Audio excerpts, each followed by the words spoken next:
ಎಲ್ಲರಿಗೂ ಭಯ ಬಂದಿದ್ಯಮ್ಮ, ಮೆದುಳು might end up getting replaced by the mobile ಅಂತ. Rebooting the brain. ಪಟಾಕಿ ಮಾರ್ನಿಂಗ್ ಶ್ರುತಿ.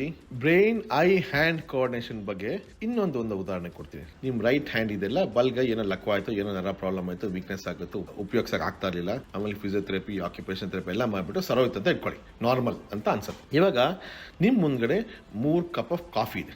ಒಂದು ಸ್ಟೀಲ್ ಕಪ್ಪಲ್ ಇದೆ, ಒಂದು ಥರ್ಮೋಕಾಲ್ ಕಪ್ಪಲ್ ಇದೆ, ಒಂದು ಗ್ಲಾಸ್ ಕಪ್ಪಲ್ ಇದೆ ಅಂತ ಯೋಚನೆ ಮಾಡಿ. ಇವಾಗ ನಾನು ಗ್ಲಾಸ್ ಕಪ್ ನ ಥರ್ಮೋಕಾಲ್ ಕಪ್ ಪ್ಲಾನ್ ಇಂದ ಹಿಡ್ಕೊಂಡು ಏನಾಗುತ್ತೆ, I can drop the glass, correct ಅಲ್ವಾ? ಅದೇ ತರ ನಾನು ಥರ್ಮೋಕಾಲ್ ಕಪ್ನ ಸ್ಟೀಲ್ ಕಪ್ ಪ್ಲಾನ್ ಯೂಸ್ ಮಾಡ್ಕೊಂಡು ಹಿಡ್ಕೊಂಡ್ರೆ, ಜೋರಾಗಿ ಇಟ್ಕೊಂಡ್ರೆ ಅದನ್ನ ಸ್ಕ್ವೀಸ್ ಮಾಡ್ಬೋದು ನಾವು. ತಪ್ಪು ಪ್ಲಾನ್, ಕರೆಕ್ಟ್ ತಾನೆ? So who decides the plan? Is it the hand, is it the eye, or is it the brain? Worth thinking ಅಲ್ವಾ? ಸೊ ನೀವೇ ಯೋಚನೆ ಮಾಡಿ. ಇವಾಗ ಕಪ್ ನೋಡಿದ್ರೆ ನೀವು ಫಸ್ಟ್ ಕಪ್ ಅರ್ಧ ಇದೆಯೋ, ಮುಖಾಲ್ ಇದೆಯೋ, ಫುಲ್ ಇದೆಯೋ ನೋಡ್ಕೊತೀರಾ. ಎರಡನೇದು ತುಂಬಾ ಹೊಗೆ ಬರ್ತಾ ಇದೆಯಾ, ತುಂಬಾ ಬಿಸಿ ಇದೆಯೇನೋ ಅಂತಾನೋ ಕೇಳ್ಬೋದು ನಾವು.